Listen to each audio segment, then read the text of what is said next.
Selamat malam, Assalamualaikum warahmatullahi wabarakatuh. Sugeng Dalu dan mohon maaf kita terlambat 1 jam. Makasih kepada Mbak Diah, Mas Winde, Mas Bonet, Mas Tino. Kami terlambat karena ada beberapa tim kami yang dalam perjalanan keluar kota, termasuk saya, termasuk juga Mas Agung, sehingga terlambat 1 jam. Namun demikian kami tetap berusaha on air karena sesuai schedule yang sudah kita persiapkan. Apabila kita tunda-tunda nanti akan semakin panjang. Saya masih nunggu, jadi kita ngobrol sedikit, masih nunggu ke Mas Agung masuk. Ada salah seorang rekan yang tanya perbedaan Atlantis dan Lemuria. Mohon di scroll IG Live sebelum-sebelumnya. Kita sudah pernah membahas itu.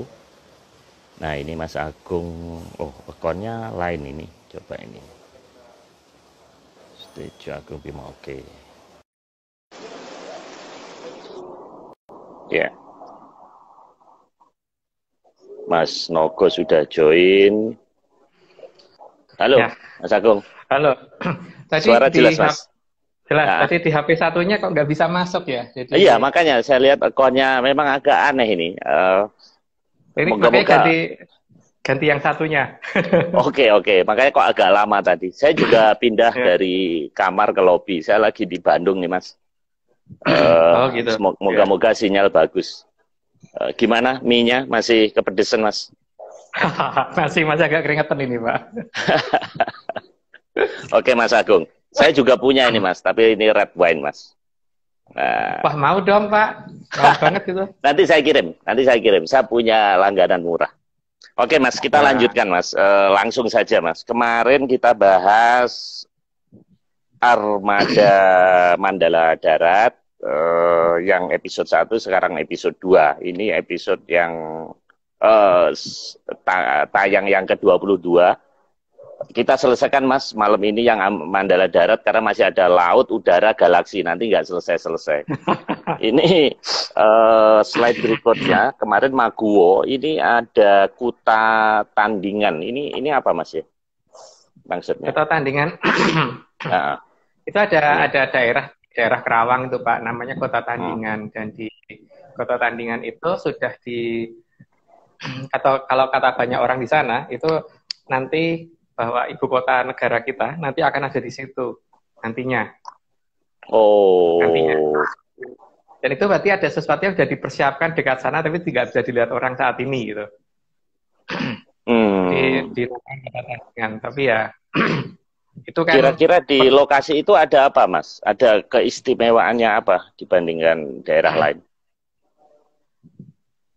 Kalau lokasinya sih, kalau yang saya perhatikan, yang pernah kita datengin atau kita coba ukur sudut perubahan mataharinya itu sekitar 3 km dari lokasi itu malahan ya. Jadi di lokasi itu memang ada sesuatu yang agak aneh sih. Kadang-kadang matahari kelihatan bergerak vertikal ke atas di jam-jam tertentu gitu.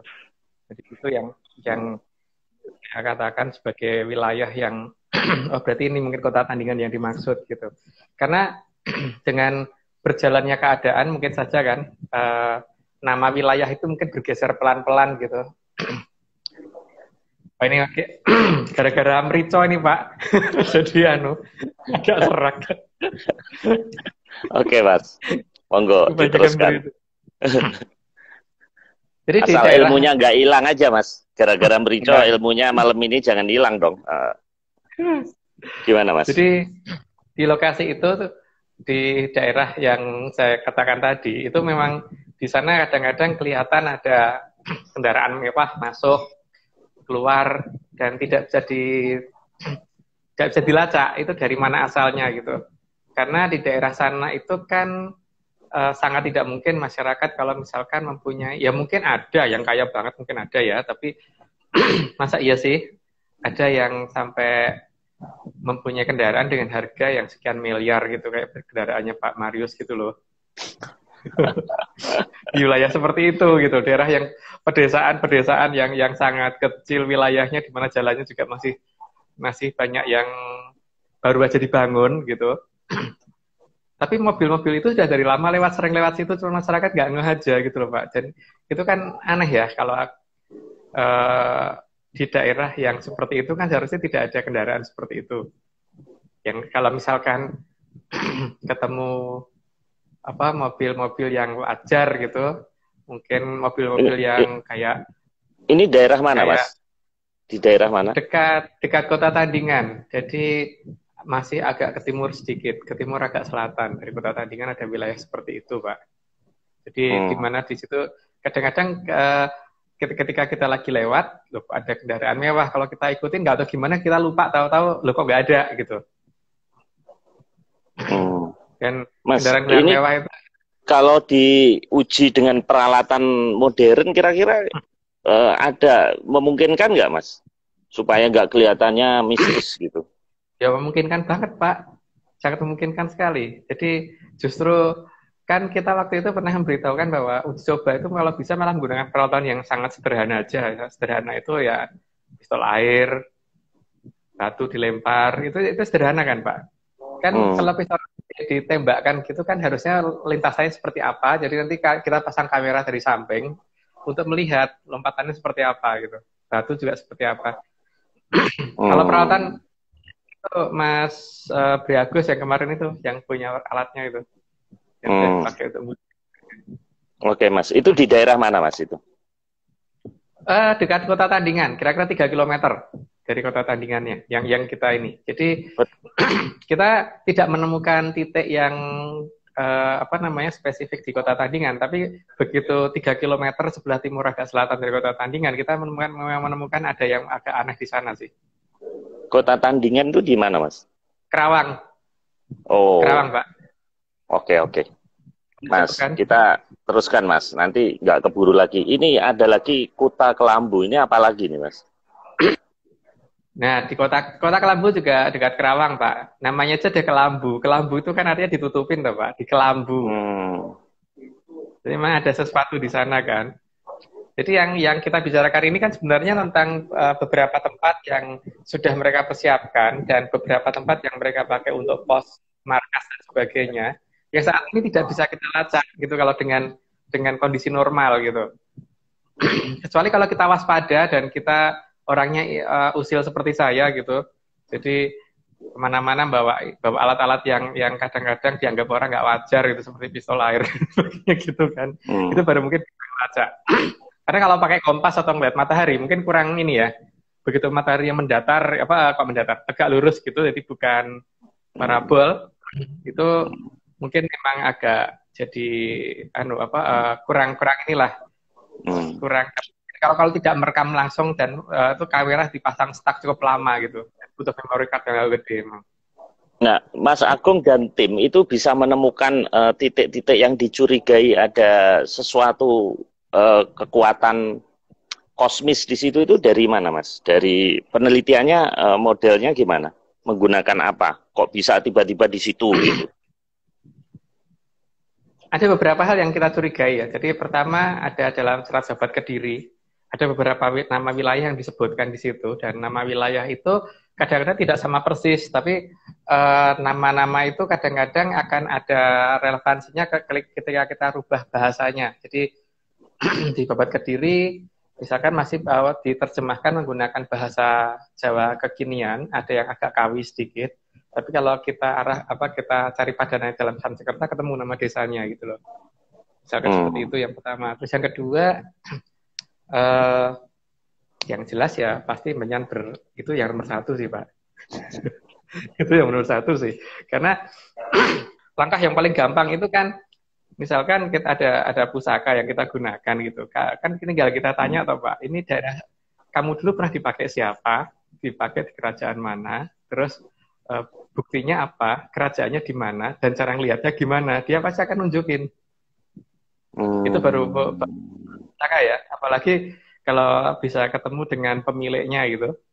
Ya, seperti Pak Marius, kalau misalkan 3.000 tahun lagi ditanya sama anak yang hidup di 3.000 tahun lagi, kan Pak Marius akan memberitahukan dengan jelas di mana Jakarta, di mana Istana Negara pasti akan jelas. Walaupun Pak Marius bukan kepala negara kan. Jadi yang ditanya sebenarnya Pak, masalahnya kan saat ini diabaikan. Informasi dari sesuatu yang seharusnya malah bisa gampang diperoleh itu kan ketika kita bertanya dari sumber yang bisa diajak bicara. Tapi kan saat ini kan sumber yang bisa diajak bicara ini dianggap nggak ada. Yang tidak mampu komunikasi ya. Jadi ketidakmampuan komunikasi dan kemampuan bahasa yang paling utama. Oke. Ini masalah keris ini kita sesi khusus, Mas. Kita jangan dibahas terlalu dalam, nanti nggak selesai lagi.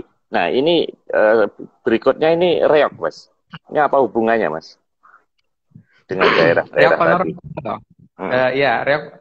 Kan ada banyak nama-nama wilayah dengan pasukan Mandala yang macam-macam gitu. Seperti tentara kita yang di Indonesia saat ini itu kan ada pasukan khusus, ada pasukan Denjaka, ada pasukan kavaleri kuda putih, ada pasukan grup mawar, gitu-gitu kan. Nah itu ada pasukan seperti itu. Dan itu pasti akan punya ininya sendiri, cara sendiri untuk mencoba untuk memberitahukan ke masyarakat bahwa mereka ada gitu.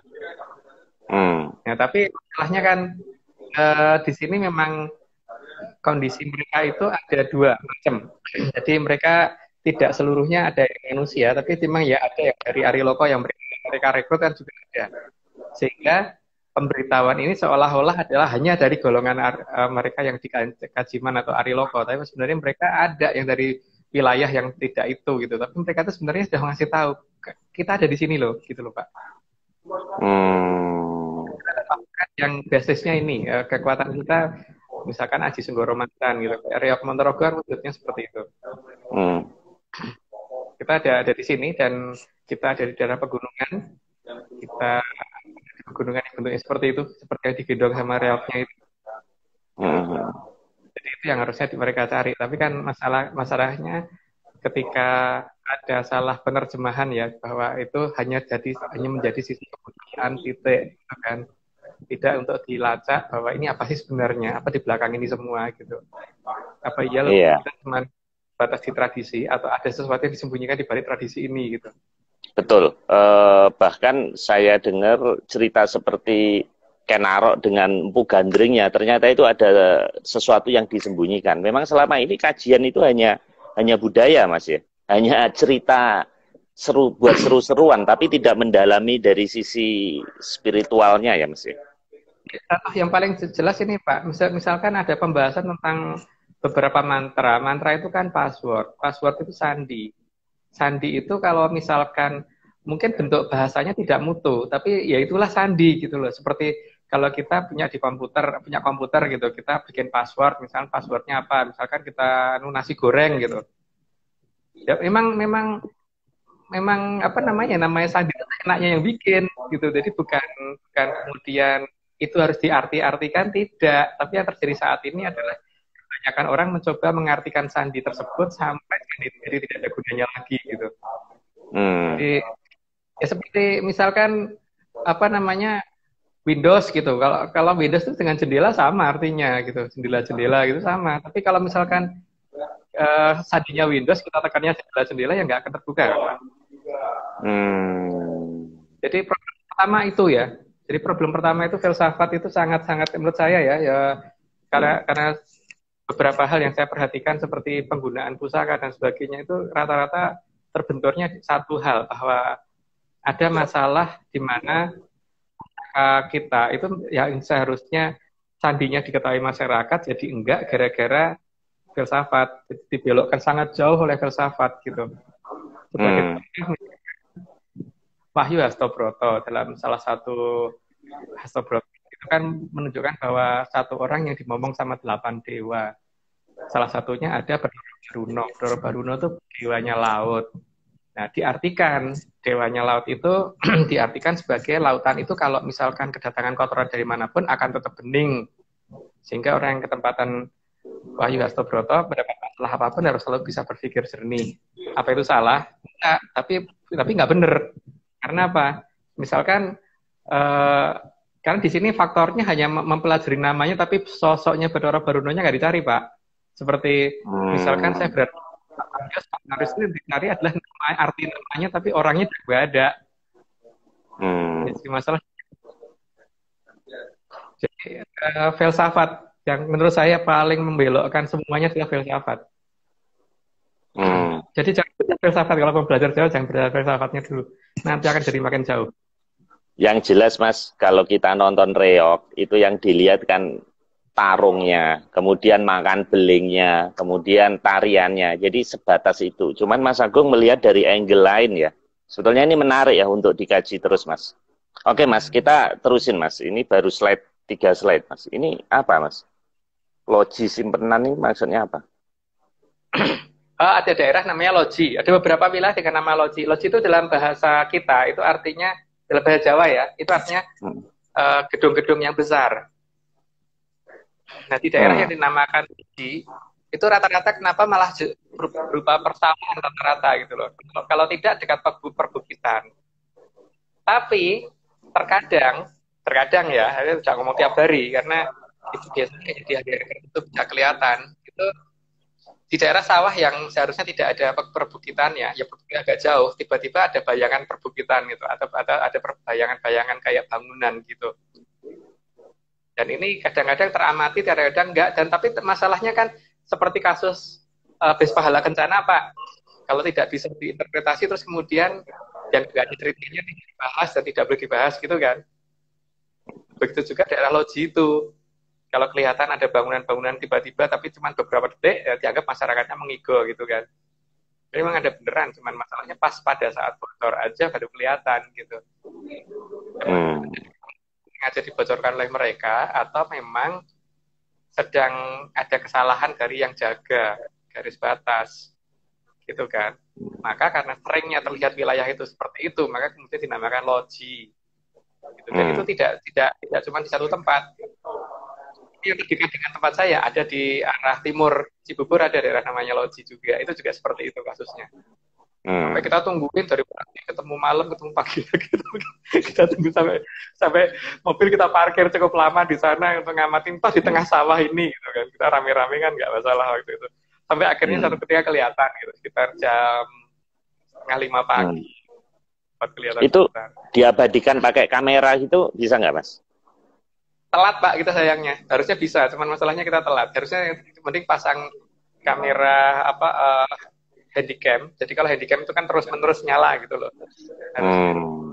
Karena kalau jebret kan pada saat jebret itu masih ada apa enggak kan kita enggak ini. Karena itu cuma sebentar sekali. Tapi kalau handycam kan cepat kerekam gitu loh. Memang tidak setiap hari itu loh masalahnya Pak. Kita sedang mencoba mencari durasi waktunya itu loh yang sedang kita cari. Dan itu tidak perlu puasa 40 hari Mas ya, sebelum melakukan pengamatan itu. Pak, di sini yang saya kadang-kadang bingung ya, kalau pembukaan Pancaindra dihubungkan dengan puasa itu saya paling bingung. Seperti misalkan Pak Marius untuk menggerakkan tangan kalau nggak makan bisa nggak sih Pak? Nggak nyambung kan? Ajaran kita tuh gitu loh, digeser ke hal-hal yang bukan pada tempatnya gitu loh. Misalkan orang untuk bisa mencium untuk anak kan butuh kesehatan, maksud malah nggak makan itu kan nggak nyambung. Iya. Makanya dulu kan sebelum berangkat sekolah sarapan dulu gitu kan ya. Bukan. Nah bukan puasa dulu loh. Oke Mas, kita lanjutkan Mas. Ini bantar kuning Mas. Ini apa lagi? Bantar itu gapura. Bantar itu dalam bahasa Sanskerta artinya gapura. Kuning itu kuning, tapi dalam kebiasaan orang Jawa, nyebut kuning itu berarti emas. Berarti ada bantar cemerlang di sana, itu gapura cemerlang di sana, tempat yaitu tadi mobil yang lewat di daerah kota wisata ke timur, itu kan seharusnya sudah tidak ada mobil mewah ya. Jadi mobil mewah itu terakhir kota wisata kan Pak, karena ya orang yang punya kendaraan seperti itu harusnya levelnya memang kota wisata atau paling enggak legenda wisata gitu kan. Daerah yang dari Cibubur kan itu paling timur ya, paling timur legenda wisata. Bahkan di perumahan sebelah timurnya lagi kan itu sebenarnya nggak ini ya. Kalau Avanza masih mungkin Pak, Avanza atau apa namanya Jimny gitu masih mungkin lah, atau mungkin Camry itu masih mungkin. Tapi kalau Range Rover seri 7 gitu udah aneh menurut saya loh. Kenapa mobil sih Mas? Mereka kenapa menggunakan mobil untuk masuk ke alam kita? Karena supaya tidak dicurigain kan Pak. Siapa yang akan curiga kalau mereka yang menggunakan kendaraan seperti itu? Nggak akan ada yang perhatiin. Kecuali kalau orangnya iseng kayak saya ya, mungkin mobil apa kok ada kak mobil ginian ke arah sana gitu, ya saya ikutin. Itu rata-rata menghilang di daerah Bantar Kuning. Oke Mas, kalau ini Gunung Salak ada apanya nih Mas?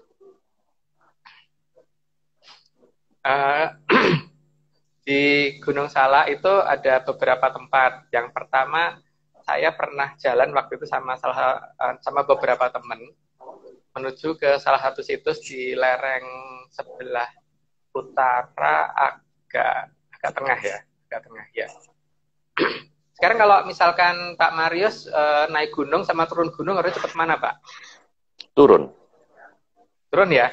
Sekarang kalau naik gunung itu butuh naik walaupun tidak sampai puncak ya, kita memang tidak sampai puncak, cuma menuju ke suatu situs.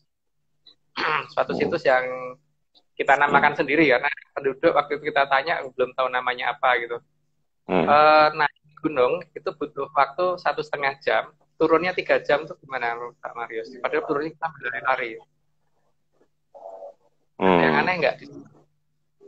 Nah itu waktu itu saya ke sana itu dengan beberapa orang, ada yang bawa kamera, cuman sayangnya waktu itu kan saya sudah ngomong bahwa handycam itu tolong pada saat berangkat diarahkan ke depan, nanti pada saat pulang diarahkan ke belakang, supaya kita bisa membedakan mana wilayah-wilayah yang hilang. Karena pada saat berangkat pasti kita dibantu, tapi pada saat turun kita nggak akan dibantu, karena turun kan gampang, nggak buang tenaga banyak-banyak gitu loh. Berangkat kan berhenti, bentar istirahat gitu kan. Itu 1,5 jam, tapi turun sampai lari 3 jam. Kenapa tidak dilakukan penelitian kalau sudah mencurigai di satu tempat, kenapa nggak kita terus secara konsisten terus biar tuntas gitu loh Mas? Itu cuaca Pak. Problem pertama cuaca. Karena di pegunungan itu cuaca tidak menentu, yang pertama itu, dan ketahanan semua orang tidak sama, dan waktu itu mayoritas yang ikut perempuan. Jadi kita nggak berani untuk terlalu lama di sana. Yang pertama. Terus yang kedua, posisi parkir kendaraan. Posisi parkir kendaraan, kita tuh nitip di rumah orang. Kalau kita pergi terlalu lama, nggak enak juga sama yang kita titip di kendaraan. Ya, dengan masyarakat sekitar. Maksud iya ini naik berhari-hari, ntar malah disusul orang, Pak. Kita meneliti suatu wilayah, tapi nanti disusul orang karena dikira hilang di sana, gitu kan. Jadi banyak hambatan di situ, banyak hambatan yang sifatnya ini. Tapi minimal beberapa titiknya kita udah inilah, udah tandain dengan GPS lokasinya sini. Oke, berarti nanti perlu penelitian lebih lanjut. Mas Agung, ini sebelum dilanjutkan ada yang tanya, ini terpaksa harus saya break karena apa? Karena kan kita untuk memuaskan para pecinta Atlantis tetap akan kita layani walaupun ya, tidak 100%, dan untuk membuktikan bahwa kita ini tidak ada skenario jadi pertanyaan akan kita jawab. Mau tanya Mas Agung, sejak kapan Atlantis menutup diri dari kita? Nah, ini gimana Mas, kalau ada yang nanya kayak gini? 500 tahun yang lalu Pak, itu ada perjanjian, tapi bukan Atlantis dengan kita yang ada dengan perjanjian, tapi dengan Majapahit lah yang ada dengan perjanjian. Cuman alasannya apa saya nggak mau membuka di sini, karena ini bisa jadi sara nantinya. Jadi ada itu di perjanjian 500 tahun tentang Sabdo Palono Yoginggom. Yang penting bagi kita saat ini adalah bukan masalah bagaimana kenapa mereka menutup, tapi bagaimana caranya kita buka kembali kan Pak. Bagaimana kita membuka kebesaran, bukan kita mencari luka lama itu loh. Yang paling penting gitu. Iya. Kalau ada yang mau mencari alasannya kenapa, monggo silahkan. Jadi kita bagi-bagi tugas. Jadi mereka yang mencari alasannya kenapa, kalau kita mencari bagaimana cara membukanya gitu aja, biar nggak buang energi kita. Gitu. Mas, kalau Atlantis kebuka, itu apakah nggak malah terjadi pertempuran nanti? Misalnya benar ternyata ada satu eh, negara yang menghilang, terus kemudian nanti kita berhasil menjalin kontak, apa mungkin nggak kita direcokin, Mas? Malah nanti terjadi perang gitu gimana? Jadi kalau kita melihat dari kondisi sejak zaman Mataram saja ya Pak ya, mereka itu Hmm. bantuin Mataram sampai berdirinya Mataram loh. Itu kan artinya ada sesuatu yang sedang mereka tunggu di negara kita kan. Cuman itu Hmm. apa yang mereka tunggu kita nggak tahu. Tapi mereka benar-benar menjaga Mataram ke bawah, itu artinya mereka memang benar-benar ada sesuatu yang berarti bagi mereka di negara kita. Jadi mereka nggak akan recokin. Justru mereka mungkin Hmm. akan mendukung. Cuman masalahnya kan di sini problemnya ada di kita, toh, Pak. Hmm. Problemnya ada di kita. Karena kita tidak mengakuin mereka kok. Gitu masalahnya. Iya, iya. Bahkan peneliti asing sudah menyatakan mereka ada di negara ini, penelitian kita nggak ada kok. Malah ahli-ahli kita semuanya menolak, nggak ada yang percaya gitu. Seharusnya kan ketika Santos sudah bicara itu minimal klaim dulu gitu kan. Iya. Dan kalau toh misalnya Atlantis ini musuhin kita, apa susahnya bikin rusuh di kita ya? Jadi sebetulnya tidak eh, bahkan mungkin bisa sinergi gitu, Mas. Seperti kayak government to government gitu. Kita bisa bikin nota perdagangan dengan mereka gitu. Harusnya bisa, Pak. Tapi bagi mereka itu kan apa-apa mereka itu sudah ada. Cuman ada sesuatu yang sangat berarti oleh mereka di negara kita yang sedang mereka tunggu juga. Itu loh Pak masalahnya. Makanya mereka Hmm. negara kita dari sehingga perjanjian 500 tahun mereka percepat sehingga negara kita tidak dijajah 350 tahun. Tidak Hmm. tidak tidak sampai 500 tahun maksudnya. Hmm. Minimal Mataram pernah jaya di zaman setelah era Majapahit kan. Jadi ini ada daerah-daerah yang di mana apa namanya memang 500 tahun ini mereka upayakan tidak semuanya, tidak seluruh waktunya untuk membuat kita jadi hancur itu. Ada kalanya mereka membantu kita memang. Cuman kitanya nggak mau dibantu. Oke, Mas, kita lanjutkan. Nanti kita bahas 3 bulan lagi di Zoom saja. Ini ini hanya untuk memuaskan para penanya. Karena kalau nggak kita tanya, kita jawab nanti kan yang bagus tuh acara tuh spontanitas ya. Jadi tidak ada latihan, itu nggak ada di sini. Ini Mas, Kebumen ini ada apa Mas? Ada sesuatu kah di sana? Nama Kebumen kan berarti daerah yang dikebumikan, daerah yang ditutupin toh Pak. Berarti kan ada wilayah yang ditutupin. Tapi jangan salah bahwa kita jangan wah efek mericonya masih apa namanya? Jangan salah kalau Coba kita kemudian diminumin wine Mas. Coba minumin wine kirim ke mungkin sini lebih. Pak, kirim Pak ya. Itu tak kasih Nanti minggu alamat depan saya ya. kirim. Saya kasih alamat ya. Sama Mas Nogo nanti saya kirim ke Jogja. Ya. Oh, Mas Nogo nggak suka Pak, kayaknya udah bosen dia, jadi kita aja. Oke, Mas. Oke, Mas. Apa jadi Mas? Kebumen. Problemnya itu kesalahan kita kalau melihat itu adalah sesuatu yang ditimbun, bukan, tapi sesuatu yang dikebumikan itu sesuatu yang ditutupin, jadi sesuatu yang di hidden gitu loh, aktif. Maka ada daerah namanya Kulon Progo gitu kan. Kulon itu kan barat Progo, Praga, baratnya Praga gitu kan. Ya, ada di baratnya bagian yang peragakan. Ini ada Sukabumi. Tadi setelah Kebumen ada sama Sukabumi. Sama aja Pak, sama artinya itu.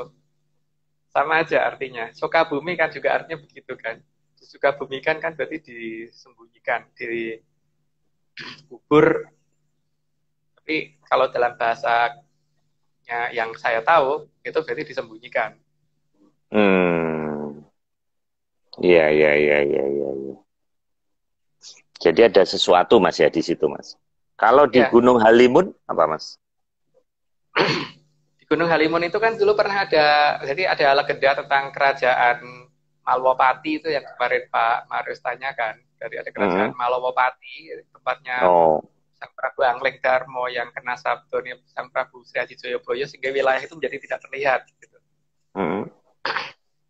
Itu nanti bisa dilacak mulai dari situsnya Prabu Gentar Bumi, tapi bukan tepat di satu Prabu Gentar Bumi ya. Jadi kalau sudah sampai situsnya Prabu Gentar Bumi, cari getarannya ada di sebelah mana, harusnya ada di arah selatan mengarah ke daerah Desa Ganesha. Lucu kan Pak nama desanya Ganesha gitu. Iya, nama-namanya aneh.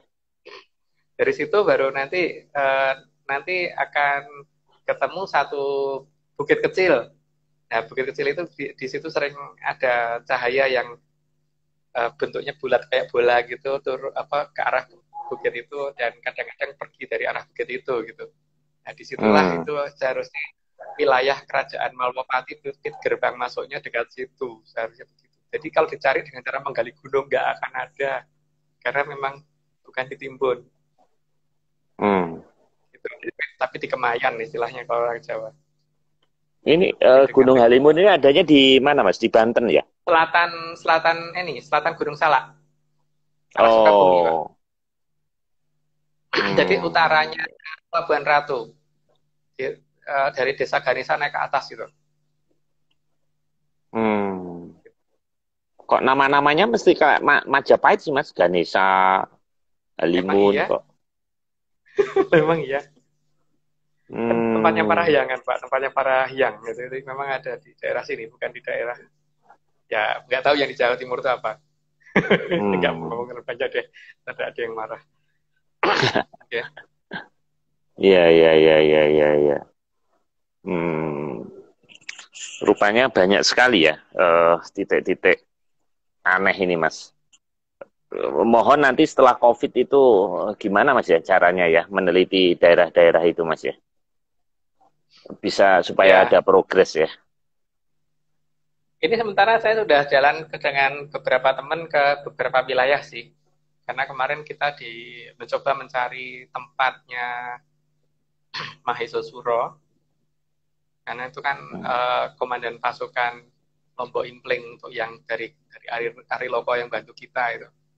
Dan ketemu sih di dekat Gunung Pancar. Jadi ada legenda yang diarahkan ke Jawa Tengah, tapi sebenarnya ada di Jawa Barat gitu, Pak. Dan ketemu sama kita udah. Cuman mungkin tidak saat itu diungkap, tapi minimal foto dan narasi sedang kita bikin nanti kita kirim ke Pak Marius kalau sudah lengkap. Iya. Memang saya berharap Mas obrolan kita ini didengerin oleh para pemangku. Kan sekarang ini dinamis sekali ya pemerintah ya, artinya kita appreciate ya, ada Kemenparekraf, ada macam-macam. Sebenarnya hal kayak gini ya kita simpati lah. Sebenarnya ini event ini upaya kita supaya ini saya pengen ngorek di otak Mas Agung dan timnya itu apa? Karena tidak ada yang bisa meneruskan. Nanti kalau tiba-tiba Mas Agung ditelan alien atau UFO ya ini siapa yang menerusin? Jadi saya sebetulnya pengen sedemikian sebanyak mungkin mendokumentasikan supaya apa yang Mas Agung punya itu terpapar di sini, walaupun mungkin kebenaran nanti waktulah yang membuktikan gitu.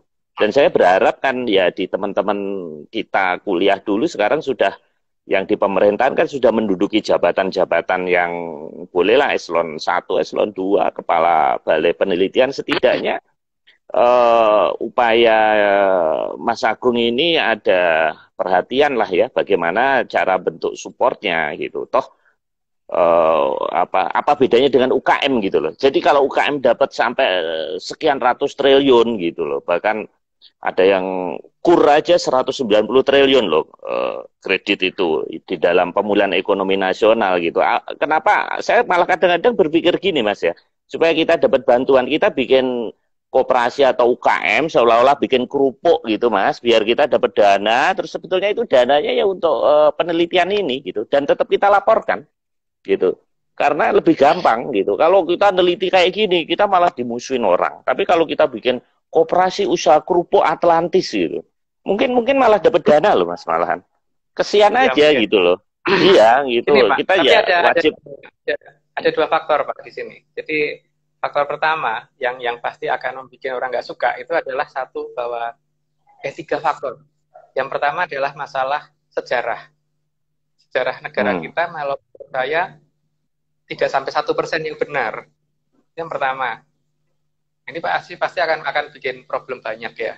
Pertama. Yang kedua, masalah geologi. saya tidak percaya dengan data geologi yang ada saat ini, karena menurut saya negara kita bukan the ring of fire dengan pembuktian yang waktu itu kita lakukan. Kita ceritakan waktu itu. Yang ketiga, tentang beberapa orang yang sudah saat ini dianggap sebagai patokan untuk hal-hal yang sifatnya Jawa, terutama yang berhubungan dengan filsafat. Nah, di sini kita menemukan beberapa hal, serat-serat yang dianggap sebagai patokan, kita nyatakan bahwa itu KW gitu malahan.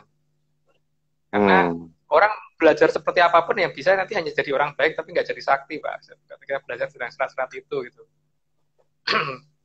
Coba saja, kalau nggak percaya, saya tidak akan menyebutkan serat itu apa ya, tapi coba aja yang diungkap oleh banyak orang saat ini, beberapa serat yang bahkan mungkin sampai diseminarkan, diwebinarkan, coba deh, apa bisa bikin sakti? Karena di situ justru inti masalahnya tidak ada. Jadi seperti halnya gini, Pak ya, gimana mungkin orang bisa matematika kalau belajarnya tuh belajar moral gitu loh. Matematika itu bukan moral gitu, tapi kalau nggak belajar matematika ya nggak bisa matematika gitu. Jadi bukan karena orang bisa matematika berarti dia suci, itu bukan, tapi karena memang ya belajarnya bener gitu. Tapi kalau ini kan kebanyakan di situ.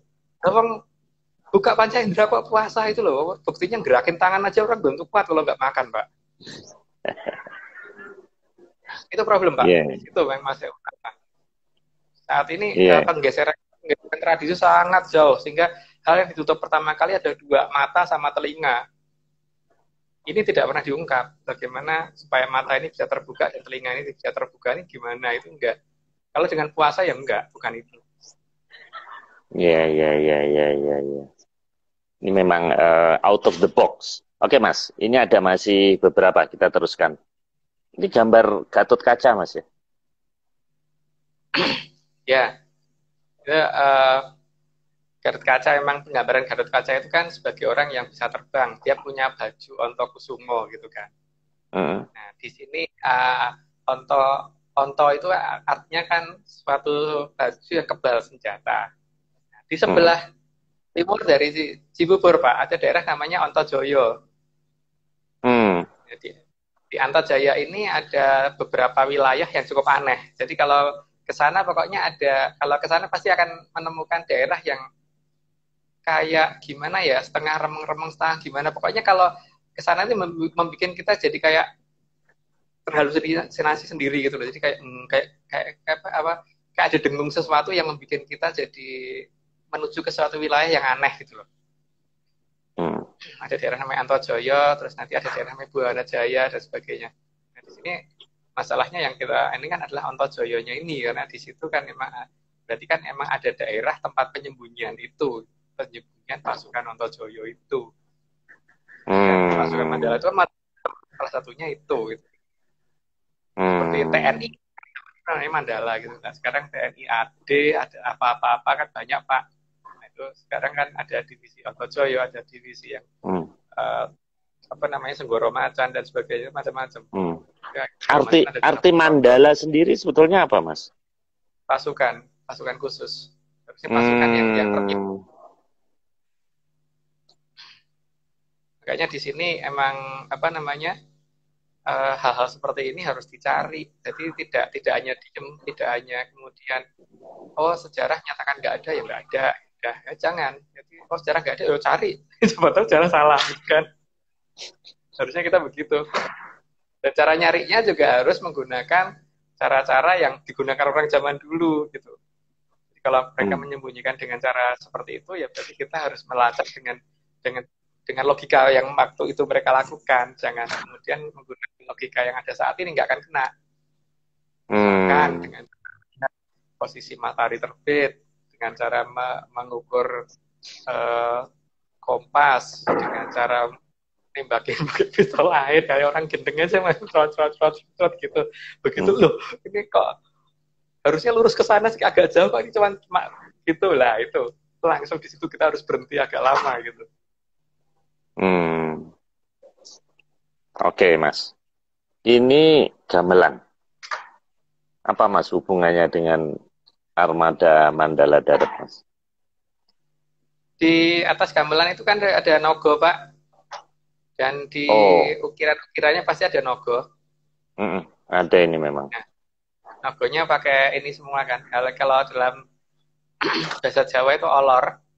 Dan olor itu biasanya yang digunakan Raja Mataram untuk ketemu dengan raja yang di sana, ratu yang di sana, gitu, yang jemput. Nah, biasanya olor itu diundang dengan beberapa hal, salah satunya dengan gamelan, gitu. Makanya untuk mengingatkan masyarakat, untuk mengingatkan generasi di bawah ini, gunakan ini supaya olor bisa olor tuh biar ngerti koordinat kita ada di sini sehingga mereka dia jemput kemudian dibawa ke sana, dikembalikannya lagi di situ. Gitu. Ya. Itu ada ininya, makanya di Keraton Taman Sari kan juga gitu, di depannya pasti ular naga 2 kan. Semua gamelan kan di pelangkan pusoko dan sebagainya gitu kan. Pelangkan itu tempat naruh keris, naruh tombak, naruh payung dan sebagainya itu. Di bawahnya kan pasti ada naogonya, Pak. Karena memang itu yang kenapa jenis binat apa spesialnya nogo ini, Mas? Pertama, dia ditakutin orang. Jadi biar tidak semua orang yang berani dekat. Yang pertama itu. Terus bentuk badannya yang licin, yang cukup besar, itu bisa menghalangi gelombang laut kiri kanan. Sehingga ketika gerbang jalan masuk itu diarahkan menuju ke daratan kita, sehingga seperti HB9 waktu itu mobilnya bisa terbang di atas air karena ditarik dari sana kan. Tapi ombaknya kanan kiri dijaga sama itu. Itu kan penggambarannya dari Taman Sari, Pak. Untuk masuk Taman Sari harus pakai itu gitu kan, kanan kirinya gitu. Iya. Itu Pembayun temannya Pak Marius pasti punya cerita dari eyangnya ya. Pak D-nya AB9 itu. Iya. Karena kalau AB9 ke sana pasti pakai. Iya. Dan kalau keris pun itu sebetulnya nogo juga, Mas ya. Hewan yang dipilih kalau keris itu sebenarnya lo-nya itu nogo, Mas ya. Tergantung, Pak.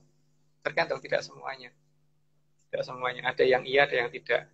Kalau seperti Nogo Sosro, namanya sudah Nogo Sosro, ya iya. Tapi kan tidak semuanya. Kalau misalkan Kebo Lajer, itu kan nggak mungkin, Pak. Namanya sudah Kebo. Terus Kebo itu kan nggak mungkin. Kebo Skuterem itu kan nggak mungkin. Pakai Iya, Mas, kalau mereka itu Atlantis ini mempunyai teknologi tinggi, manusia modern, tapi simbol-simbol yang muncul di dunia kita kok sepertinya hal-hal yang berbau mistis dan bukan modern ya, bukan modern dalam arti misalnya nogo, wayang, terus hal-hal, terus nama-nama kok selama ini kan sesuatu yang modern itu kan nama-namanya sophisticated gitu, namanya yang seperti bule-bule itu yang di film-film yang diceritakan itu sebetulnya gimana, Mas? Kenapa mereka hadir di hadapan kita seolah-olah bukan seolah-olah memang yang kita pahami seperti hanya di wayang, itu kan kelihatannya kan kuno, Mas itu. Itu gimana, Mas, penjelasannya? Karena memang tidak semua orang mereka izinkan untuk ke sana, Pak. Jadi supaya mereka diabaikan oleh mayoritas masyarakat kita dulu. Tapi mereka tetap menjaga dengan beberapa kepala negara di zaman tertentu, gitu kan. Nah, untuk yang bisa berhubungan dengan mereka pasti tidak akan ngomong itu primitif, tidak akan ngomong itu kuno, karena ngerti di sana seperti apa. Tapi kalau misalkan dalam penggambaran di luar itu sangat jelas, maka pasti mereka juga akan terganggu, Pak. Minimal seperti itu. Nah, sekarang gini aja, Pak. Kalau misalkan mereka kuno, yang pertama, apakah log sinyal yang diarahkan ke Gunung Lakon di Bandung itu, yang sekitar 28 kHz, yang dari atas ke bawah itu apakah itu bisa dilakukan dengan tradisi kuno? Itu gelombang elektromagnetik yang continue, discontinue maksudnya. Bukan continue, discontinue. Yang pertama. Terus yang kedua, apakah bisa dilakukan apakah ini ya, apa namanya, kalau mereka itu hantu, apakah butuh terowongan seperti Taman Sari? Enggak kan, Pak? Ya. Ada sesuatu yang memang mereka tutupin, bahwa mereka tidak pengen dianggap ada dan sebagainya, itu ada memang. Tapi masalahnya kan, bagaimana kita peka aja apa enggak sih terhadap mereka saat ini gitu. Mas Agung, ini teknologi 5G konon itu kan luar biasa nantinya. Bahkan konon ada yang cerita ahli yang bilang bahwa COVID pun itu nanti akan bisa di setel dengan teknologi, bisa di apa namanya semua apa bahkan otak manusia pun itu nantinya akan bisa dikontrol dengan sinyal. Nah, saya ingat Mas Agung di pembahasan beberapa hari yang lalu, beberapa minggu yang lalu bahwa ada aktivitas apa namanya di Cilacap itu ular-ular. Terus kemudian teori Mas Agung bahwa apa hujan apa kilat segala ini nantinya mendung segala bisa diciptakan dengan bukan dengan sekarang menyebar unsur-unsur kimia tapi dengan sinyal yang menggerakkan itu gimana Mas? Sangat mungkin, Pak. Sangat mungkin. Tapi untuk itu teknologi mereka sudah ada sih. Karena bukti yang paling nyata itu adalah ketika Gunung Kelut meletus kemarin, batu-batu yang kita tanam di pantai-pantai itu kan jatuh di daerah Kediri sama Blitar. Nyataannya itu sudah tidak pernah masuk gunung, sehingga setnya itu masih utuh gitu, tidak ini apa tuh namanya, tidak terbakar gitu. Artinya memang alam ini tidak alami kok. Kalau kita paham beneran, tidak ada yang alami. Jadi mereka ada di bawah kendali dan salah satu pengendalinya adalah mereka saat ini yang saya tahu itu. Dan memang semuanya bisa dikendalikan, Pak. Sangat mungkin pengendalian seperti itu sangat bisa mereka lakukan. Karena sekarang gini aja, paling tidak kalau kita tutup telinga, maka kita akan dengar suara denging kan, Pak. Kalau Pak Mareso bisa mendengarkan itu dengan lebih pelan lagi, maka akan lebih kedengaran lagi bentuknya, frekuensinya akan berubah-ubah dan lama-lama akan kelihatan menjadi suatu perintah yang urut gitu. Sebagai contoh gini ya, mungkin ini yang pernah kita coba di daerah Tepus, Jogja. Waktu itu kita mengadakan layar tancap di sana. Pada saat kita mengadakan layar tancap, sengaja kita sambil waktu itu jualan Coca-Cola sama Fanta merah. Tapi di dalam gambar video tadi sudah kita selipkan gambar Fanta merah. Cuman kalau kita ngeliat nggak akan kelihatan. Tapi itu gambar itu ternyata masuk bawah sadar orang yang pada ngeliat, sehingga Fanta merah yang kita jual itu sampai laku, sampai habis, dan sampai mereka sampai berantem.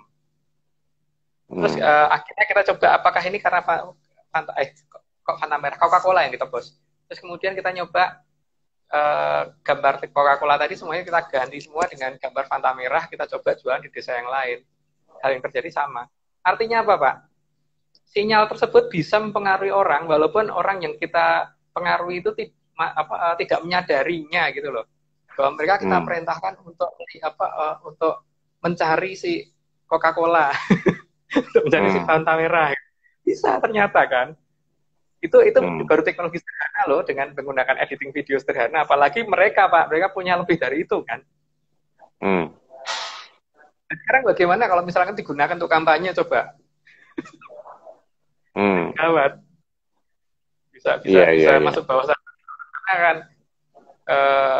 Ketika apa namanya satu frame 1 detik itu ada, kalau di apa namanya Final Cut itu, program Final Cut itu ada sekitar 26 frame, kalau nggak 30 frame gitu, saya lupa ya. Kalau 1 detiknya segitu. Kalau misalkan dalam 10 detik itu kan berarti ada 26 kali 26 kali 10 lah paling enggak ya, atau 30 kali 10 ya, 300 frame gitu. Dalam 300 frame ini kalau misalkan 5 gambar kita ganti dengan gambar Coca-Cola di tempat yang acak, maka nggak akan kelihatan, dari mata normal kita nggak akan lihat, Pak. Tapi bawah sadar kita nerima. Karena ada sesuatu di bawah sadar kita itu yang sebenarnya itu mempunyai kecepatan sangat tinggi, dan ini tidak pernah dilatih karena kita cuma disuruh puasa, itu masalahnya itu. Saya tidak ngomong perkara agama ya, tapi di sini masalah tentang tradisi kita yang diubah ke arah itu gitu loh, Pak. Sekarang Mas Agung kan sangat Javanese, tapi seolah-olah kok malah menolak tirakat gitu dalam mencari Atlantis ini gimana? Apa nggak kontradiktif itu? Pak Maris coba perhatikan yang di pewayangan kita yang namanya uh, Perkudoro itu Perkudoro atau Bimo itu kan orangnya tinggi besar, Hmm. tinggi besar dan dia dikatakan orang yang punya ilmu tertinggi manunggaling kawula Gusti. Hmm. Orang tinggi besar itu tidak mungkin orang yang kurang makan, Pak.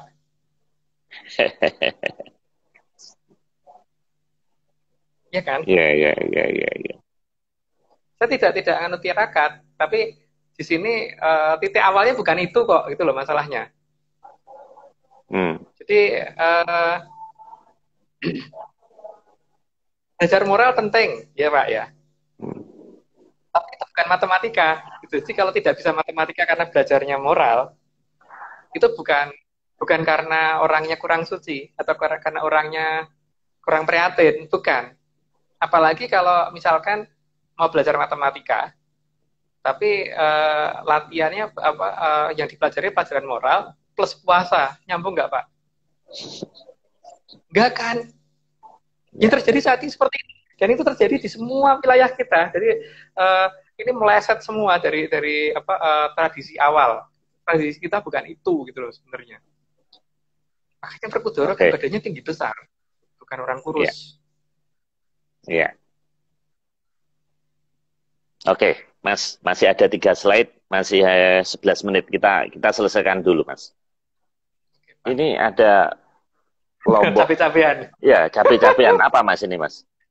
Maksudnya, Salah satu pasukan kita namanya Lombok Impling, Pak. Itu pasukan paling khusus. Pasukan Lombok Impling itu pasukan yang kalau misalkan apa namanya salah baca mungkin pasukan Kipling atau mungkin ya inilah yang mungkin dikenal sebagai pasukan Viking. Lihat Pak ya, hmm, Inggris pada saat sebelum didatangi pasukan Viking itu mereka tuh masih menggunakan pakaian dari kulit, terus masih seperti orang sangat primitif Inggris dulu. hmm, Tapi setelah kedatangan pasukan Viking, mereka nyebut pasukan Viking itu pasukan yang datang dari jauh dan kemudian mereka kalau mengadakan serangan sangat cepat dan mereka membuat Inggris jadi berubah tradisinya waktu itu. hmm, Kemudian ini disalahgunakan oleh orang-orang di Skandinavia dengan menggunakan seragam yang hampir hampir mereka katakan hampir mirip. Terus kemudian mereka menjadi bajak laut. Nah, kalau kita perhatikan antara orang Skandinavia sama orang Inggris di waktu dulu, itu seharusnya tradisinya tidak jauh beda. Sehingga ini pasti hmm, bukan orang dari Skandinavia. Tapi lihat dari cara orang apa Viking ininya tuh ada ya, tanduknya gitu kan. hmm, Coba Pak lihat beberapa nama nenek moyang kita ya. Ada Maheso Kanigoro. Maheso itu apa Pak? Kebo ya. Mahesa, ya, Kebo, Ya. Ada Maheso Pangarso. Ada Mahesa Maheso Jenar, Kenongo.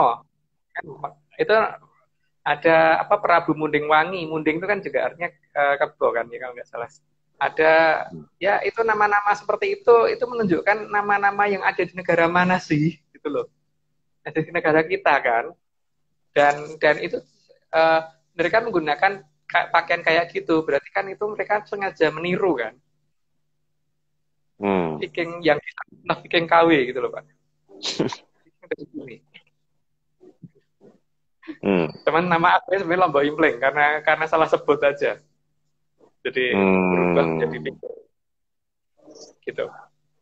Oke, Mas, kita lanjutkan. Masih ada 2. Ini Sugriwo Subali, Mas. Ya, itu ada. Jadi pasukan itu tidak hanya pasukan yang menggunakan istilah pasukan bertanduk, tapi juga ada pasukan Wanoro. Wanoro itu kera. Makanya Hmm, kalau misalkan daerah timur Cibubur, Pak, itu daerah sana itu daerah pegunungan yang gersang. Dan di sana itu monyetnya banyak. Ada yang setinggi orang gitu. Kalau kita nggak waspada bisa diganggu sama mereka beneran. Kalau nyerang bahaya. Jumlah mereka banyak. Cuman problemnya adalah makanannya apa? Mereka hmm. nggak ada tempat makanannya mereka nggak ada. Tapi mereka ada yang gede-gede loh, Pak. Artinya kan mereka itu mungkin ada di wilayah yang dikatakan daerah yang tertutup tadi, entah Kota Kelambu, entah daerah yang dinamakan kota tandingan yang asli, atau daerah loji yang asli, dan sebagainya gitu kan. Mereka lepas dari sana, terus kemudian ditarik balik ke wilayah mereka lagi gitu. Sekarang kalau monyetnya ada dalam jumlah segitu besarnya dan mereka nggak mengganggu penduduk, ya kadang-kadang mereka mengganggu penduduk tuh, ya. Tapi kan kadang-kadang tidak tiap hari, karena monyet itu butuh makan tiap hari kan, bukan tiap tahun, tapi tiap hari gitu. Jadi kalau mereka jumlahnya banyak dan tidak pernah dikasih makan sama penduduk, dan mereka tidak mengganggu penduduk, kalau mengganggu itu juga cuma berarti kan ada yang ngopeni, Pak. Ini Sugriwo Subali ini yang apa Mas ya? Yang Sumur Jolo Tunda atau yang Gua Kiskendo itu ya? Itu ada yang bilang katanya Kiskendo ya. Nah, itu saya punya teman, dia itu Kapolres. Ya, dia bilang bahwa adanya di Purworejo, Mas, itu. Daerah itu ya. Katanya. Ya, itu kalau bagi dia betul di sana ya nggak apa-apa. Tapi kalau saya enggak sih. Kalau saya ya menurut saya ada di dekat Gunung Pancar sih. Tapi sebutkan di sini Pak ya. Nanti mungkin private aja saya jelaskan. Tapi kita sudah temukan itu juga. Tadinya kita juga berpikir di sana, tapi ternyata enggak. Kayaknya enggak di situ deh. Gitu.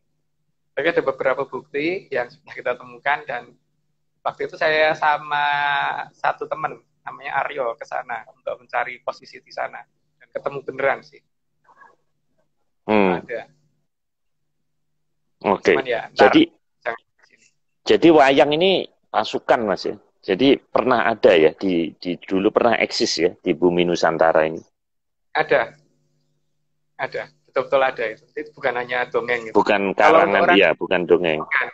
Kalau untuk orang India mungkin benar cuma karangan, karena terjadinya di sini. Jadi mereka hanya punya dua, hanya punya cuma Mahabharata sama punya Ramayana, dan itu tidak nyambung. Kalau di kita nyambung. Ramayana ada, Mahabharata ada, nyambung dari sejak zaman Kolo Kukilo, terus sampai ke zaman kita sekarang. Itu ada ceritanya semua. Walaupun sejarah resmi tidak mengakui, tapi saya sebagai orang Jawa mengakui. Ada. Cuman karena yang menulis cerita itu adalah orang India, Mas. Kenapa nggak orang kita? Kalau misalnya Mas Agung nulis versinya Mas Agung Ramayana dan Mahabharata gimana Mas? Kira-kira geger nggak? Ada banyak Pak. Masalahnya kan kita nggak mau nyari kan Pak. Satu serat Pustaka Raja Purwa itu kalau dicari urutannya pasti ada. Yang kedua serat Praniti Sastro kalau dicari pasti kan ketemu juga. Yang ketiga serat yang berhubungan dengan zaman itu loh, yang mulai dari zaman Kali pertama sampai Kali ketiga, satu zaman Kali ada 7 zaman Kolo, satu zaman Kolo ada 3 mangsa Kolo, satu mangsa Kolo 100 tahun matahari, itu ada perkerajaan kan ada dijelasin di situ. Bahkan penulisan kerajaan bukan hanya sampai di zaman Mahabharata loh Pak, tapi mereka sudah nulis sampai ke zaman Kolo Suroto, jangan zaman kita ini masih dikatakan Kolo Bendu. Padahal habis Kolo Bendu masih ada Kolo Subo, habis Kolo Subo masih ada Kolo Sumbogo, setelah Kolo Sumbogo baru Kolo Suroto. Mereka sudah nulis sampai ke situ. Jadi sebenarnya sudah ada cerita tentang kejadian negara kita itu sudah ada. Terus seratnya Ki Dalang Panjang Mas di zaman Kerajaan Mataram juga udah ada. Terus Paraniti Radio itu ada banyak sih. Dan itu tidak di India Mas ya? Itu di India sana nggak terbit itu? Nggak ada. Masalahnya kan ketika kita hanya yang dilihat cuma Walmiki-nya doang, pasti nggak ngelihat yang di sini gitu loh Pak. Ada dua kemungkinan, bisa baca apa enggak juga sih, masalahnya di situ kan. Karena serat-serat lama-lama kan rata-rata menggunakan aksara nagari, jadi bukan tulisan huruf-huruf zaman sekarang, bukan ABCDE. Tapi ada, jangan dikira nggak ada banget. Waduh. Ini pekerjaan besar ini. Ini nggak mungkin dilakukan oleh Mas Agung yang jam 10 baru makan mie panas tadi ya. Masa seorang peneliti Atlantis 5 menit sebelum live masih makan mie panas ya, gimana mau ketemu ini Mas? Waduh ini. Oke Mas, ini terakhir ini Nusa Kambangan. Ini apa Mas? Di Nusa Kambangan itu ada satu tempat namanya Gua Lindu. Nah, di Golindo itu dalam beberapa cerita kuno, terutama di Serat Kandang Ringgit Purwo, itu ada cerita tentang Sang Prabu Lidopotapati yang waktu itu ketitipan oleh Bathara Wisnu untuk membawa ininya kembang Wijaya Kusumanya Bathara Wisnu itu loh. Jadi ya kita kan tak pikir di sana itu tempatnya biasa aja. Ternyata memang gua lindunya itu ada dan di sana ular bahaya, Pak. Yang bahaya ularnya. Jadi ada ular-ular yang kayak king cobra gitu. Jadi kepalanya segini. Kalau berdiri bisa sepintu. Kayaknya kita Tapi waktu itu tidak jadi lanjutkan karena di situ ada seperti itu. Kenapa? Itu real atau itu hanya mistis, Mas? Atau real Real, ada? Pak. Real. Waktu kita ke sana sih real. Saat ini entah masih ada apa enggak, tapi ketika Prabu Lidopotapati masih di sana dan kembang Wijaya Kusumo yang asli masih disembunyikan di sana, maka seharusnya masih ada. Tapi ketika itu sudah dipindah oleh Prabu Lidopotapati, maka itu pasti akan ular itu juga akan mengikuti di mana tempat untuk itu disembunyikan, karena dia tugasnya jaga itu, tidak diambil sembarangan orang, karena itu punya Bathara Wisnu. Lagi versi orang Jawa, bukan kalau orang ini Bathara Wisnu versi orang Jawa, versi wayang Jawa. Gitu. Oke. Mas, jadi armada Mandala Darat ini sebetulnya banyak sekali ya. Minggu depan kita laut, Mas ya, cerita tentang laut ya, Mandala Laut ya. Oke. Terus kemudian berikutnya darat, udara, galaksi. Nah, Mas, ini gini, Jakarta ini sudah mulai hujan. Bahkan kemarin Ciganjur itu masih terendam. Dan untuk ke depan ini cuaca kelihatannya semakin tidak menentu. Jadi udah ada COVID, kemudian banjir. Nah, supaya bahasan kita ini membumi, bisa nggak nanti setelah Mandala ini selesai, atau mungkin disisipkan di tengah juga nggak apa-apa, terserah Mas Agung, membahas tentang sungai-sungai yang ada di Jakarta, Mas. Dan nama-nama yang memang aneh yang merujuk ke sana, termasuk sungai-sungai Ciliwung segala ini dekoy atau tidak, bisa nggak Mas itu dipersiapkan sama timnya Mas Agung untuk membahas ini? Karena memang ini saya menduga Jakarta sebentar lagi bakal banjir beneran ini. Dan kasihan sekali, sudah COVID, sudah ekonomi seperti ini, kena banjir. Jadi supaya ya kalau toh ini sebagai hiburan lah gitu, untuk pemahaman kita bahwa tidak Jakarta itu atau DKI dan sekitarnya, Jabodetabek lah itu tidak seperti yang sekarang ini, menurut angle-nya Mas Agung. Mungkin nggak, Mas? Kita nyoba ngelihat dulu ini, Pak ya, faktor kalau kita ceritakan nanti akan membuat keresahan masyarakat apa tidak ya, karena di sini menyangkut keberadaan Sungai Berantas yang asli. Dan ketika kita beritahukan bahwa Sungai Berantas sebenarnya ada di mana, itu berarti kita tidak mau di Jawa Timur kan, di sini Sungai Berantas nantinya. Jadi apakah nanti akan membuat suatu polemik yang ini? Makanya sebenarnya kita sudah setuju sih kalau ibu kota segera dipindah gitu. Dan masalahnya kan ketika ini kita ungkapkan, bisa kontraproduktif nggak dengan acara ini gitu loh. Nantinya malah banyak orang marah-marah dan sebagainya, walaupun nanti kita benar gitu kan. Walaupun pada akhirnya nanti kita benar.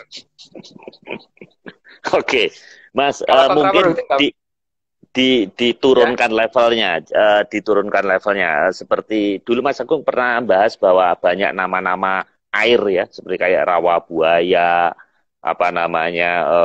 kemudian pintu air Mas, nama-nama itu kan nama-nama bendungan hilir. Jadi kalau ngelihat itu berarti ya jangan heran kalau Jakarta memang banjir. Seperti juga pakar budaya kita juga pernah, pakar Betawi ya, waktu itu pernah menceritakan seperti itu. Tapi dari angle Mas Agung, karena ini sebentar lagi banjir, jadi saya pikir kita perlu tahu lah itu. Setidaknya struktur geologi Jakarta ini seperti apa menurut versi Atlantisnya Mas Agung.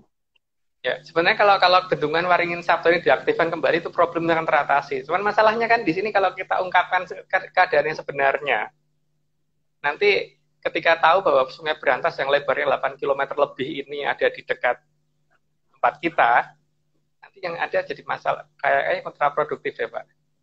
Atau mungkin kita cari waktu kita bicara private dulu untuk kita bicarakan bahwa ini layak dibicarakan yang mana gitu. Mungkin video call atau apa gitu. Ya. Tapi kita selesaikan Mandala dulu nggak apa-apa sih Mas. Cuman supaya rekan-rekan ini juga jadi topik kita ini setidaknya solusi sih enggak, tapi ya inilah angle lain lah gitu. Oke Mas, ini sudah jam 11, saya udah diusir dari lobi hotel karena wifi-nya mau dimatiin mungkin. Jadi kita sudahin Mas ya. Kita sambung minggu depan. Oke. Terima kasih rekan-rekan semua yang telah join, ada 35 fans Atlantis ini, terima kasih sekali, dan kita ketemu minggu Rabu malam. Oke, terima kasih Mas Agung, Mas Nogo, dan rekan-rekan semuanya. Selamat malam.